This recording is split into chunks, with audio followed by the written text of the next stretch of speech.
ভারতবর্ষে অনেক বড় বড় অভিনেতা জন্ম নিয়েছিল, জন্ম নিয়েছে। তাদের মধ্যে কিছু মানুষ পৃথিবী ছেড়ে চলে গেছে, আর কিছু মানুষ আজও সদর্পে কাজ করছে। জ্যান বিক্রম সেই লেভেলের অভিনেতা। উফ, থঙ্গালাম দেখার পর জ্যান বিক্রম সম্বন্ধে কিছু বলার ভাষা খুঁজে পাচ্ছি না। কারণ একটা লোক আজ থেকে 20 বছর আগে অপরিচিতের মতন সিনেমা দিয়েছিল, কিন্তু তারপরে যখন আই করলো আজ থেকে 10 বছর আগে, তখনও সেই সিনেমার মধ্যে এতটা ডিফারেন্ট ক্যারেক্টার মেকিং ছিল, দুখানা ক্যারেক্টার মেকিং, এবং যে ক্যারেক্টারিস্টিকটাকে চেনাই যাচ্ছিল না, সেই জায়গা থেকে দাঁড়িয়ে থাঙ্গালাম আরো ভয়ঙ্কর অভিনয় করেছে। এবং থাঙ্গালামে কোথাও আপনি বুঝতেই পারবেন না যেটা জ্যান বিক্রম স্বয়ং। মানে যদি আপনাকে বলে না দেওয়া হয়, বা সিনেমাটা রিলিজের সময় যদি জ্যান বিক্রমকে সামনে রেখে মার্কেটিং না করা হতো, তাহলে কেউ ধরতেই পারতো না যে এটাই জ্যান বিক্রম। এবং সেই লেভেলের পারফরমেন্স। থাঙ্গালামের কথার অর্থ হচ্ছে সন অফ গোল্ড, অর্থাৎ সোনার ছেলে। এবং কাহিনীর যে প্রেক্ষাপট, এটা অনেকেই বলছে যে কেজিএফ এর অরিজিনাল কিন্তু এই গল্পটা। অর্থাৎ কেজিএফ বলতে আমরা যে কোলার গোল্ডফিল্ডের কথা জেনে এসেছি, বা কোলার গোল্ডফিল্ডের যে ইতিহাস আমরা জেনে এসেছি, এই কোলার গোল্ডফিল্ডের আবিষ্কার যখন ব্রিটিশরা করেছিল, তখন এই প্রেক্ষাপটে দাঁড়িয়ে নাকি করেছিল। তো এক্স্যাক্টলি ব্রিটিশরা তো আমাদের ভারতবর্ষ শুধু শাসন করতে আসেনি, আমাদের ভারতবর্ষে এসেছিল চুরি করতে। হ্যাঁ, তাদের থেকে বড় চোর এই পৃথিবীতে কোথাও পাওয়া যায় না। কারণ ব্রিটিশদের যে রাজপ্রাসাদ বা রানীর যে মুকুট, যে দণ্ড, সবকটাই কোনো না কোনো দেশ থেকে, মানে তাদের তৎকালীন উপনিবেশ থেকে চুরি করে নিয়ে যাওয়া। এবং তার মধ্যে আমাদের কোহিনূরও রয়েছে। তো সেই জায়গা থেকে আমাদের দেশ থেকে তাল তাল সোনা তারা চুরি করে নিয়ে গেছে। তো এক্স্যাক্টলি সেই প্রেক্ষাপটেরই গল্প হচ্ছে থাঙ্গালাম, যেখানে দাঁড়িয়ে ব্রিটিশরা খোঁজ পাচ্ছে যে একটা আদিবাসী অঞ্চলের খনিতে প্রচুর সোনা থাকলেও থাকতে পারে।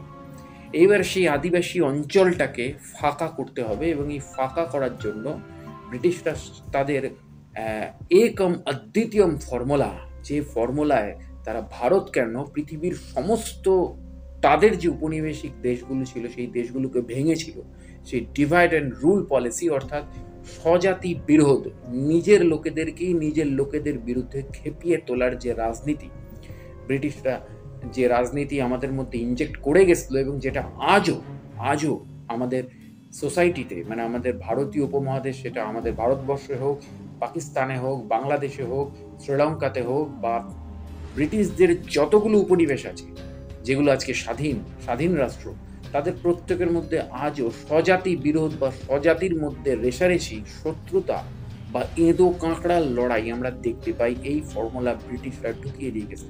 তবে শুধু তো ব্রিটিশদের দোষ দিয়ে লাভ নেই। ব্রিটিশরা বুঝতে পেরেছিল যে এই জাতিগুলোর মধ্যে ঘুণ পোকা রয়েছে, সেই ঘুণ পোকাগুলোকে আরও জীবন্ত করে দাও। তো এক্স্যাক্টলি থাঙ্গালামের গল্পের প্রেক্ষাপটও তাই।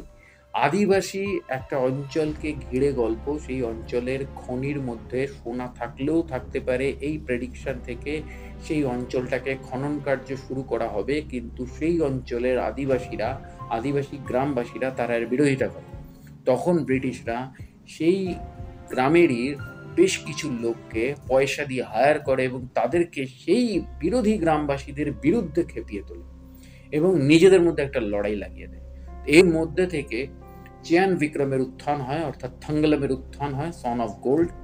সে কিনা এটা চায় যে এই সোনা কখনোই, হ্যাঁ এই সোনা উত্তোলন হবে, এই খনি উত্তোলন হবে, কিন্তু এই সোনা কোনোভাবেই ব্রিটিশদের হাতে যাবে না। এই সোনা থাকবে গ্রামবাসীদের হাতে, এবং গ্রামের উন্নতির কাজে লাগবে, দেশের উন্নতির কাজে লাগবে। এই প্রেক্ষাপটেই লড়াই, এবং অদ্ভুতভাবে সিনেমার রিলিজ ডেট খুব শর্টে 15ই আগস্ট ডিক্লেয়ার করা হয়েছিল। কারণ চিয়ান বিক্রমের নিজস্ব একটা মার্কেট আছে, নিজস্ব একটা দর্শক আছে, নিজস্ব একটা ফ্যান ফলোয়ার আছে, এবং চ্যান বিক্রম এমনই একটা ভার্সাটাইল অ্যাক্টর যার ফ্যান ফলোয়ারেরও প্রয়োজন নেই, তার প্রচুর গুণমুগ্ধ দর্শক রয়েছে যারা তার ছবির জন্য অপেক্ষা করে। কারণ চ্যান বিক্রম নিজে এক ইনস্টিটিউট। আপনি যদি চ্যান বিক্রমের শুরু থেকে শেষ অবধি তার ফিল্মোগ্রাফি বা ফিল্মিক ক্যারিয়ারটা দেখেন এবং সেই সিনেমাগুলো যদি প্রত্যেকদিন একটা করে দেখেন, তাহলে আপনার মধ্যে অভিনয়ের চেতনা বোধ অনেকটা তৈরি হবে এবং আপনি অভিনেতা হিসেবে অনেকটা গ্রো করতে পারবেন। তো এক্স্যাক্টলি এত বড় ইনস্টিটিউশন হচ্ছে চ্যান বিক্রম স্বয়ং, এবং থাঙ্গালামে তিনি আবারও সেটা প্রমাণ করে ছাড়লেন যে আমি ন্যাশনাল অ্যাওয়ার্ড উইনার একজন অ্যাক্টর।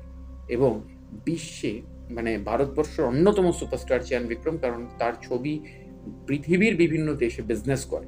সেই জায়গা থেকে দাঁড়িয়ে তার থাঙ্গালামও বিশ্বের অনেক দেশে বিজনেস একটা বিরাট স্টার্ট আপ নিয়েছে এবং খুব একটা বেশি বাজেটের এই ধরনের ছবি, একটা ডিফারেন্ট ইউনিভার্স ক্রিয়েট করা হচ্ছে, প্রচুর ভিএফএক্স তৈরি করা হচ্ছে। তবুও এই ছবির খুব একটা বাজেট তৈরি হয়নি, কিন্তু খুব একটা বাজেট না হওয়া সত্ত্বেও এই ছবি কিন্তু একটা মাইলস্টোন হয়ে থাকলো তেলেগু ফিল্ম ইন্ডাস্ট্রি থেকে এবং ইন্ডিয়ান ফিল্ম ইন্ডাস্ট্রির থেকে, কারণ এটা প্যান ইন্ডিয়া রিলিজ দেওয়া হয়েছে।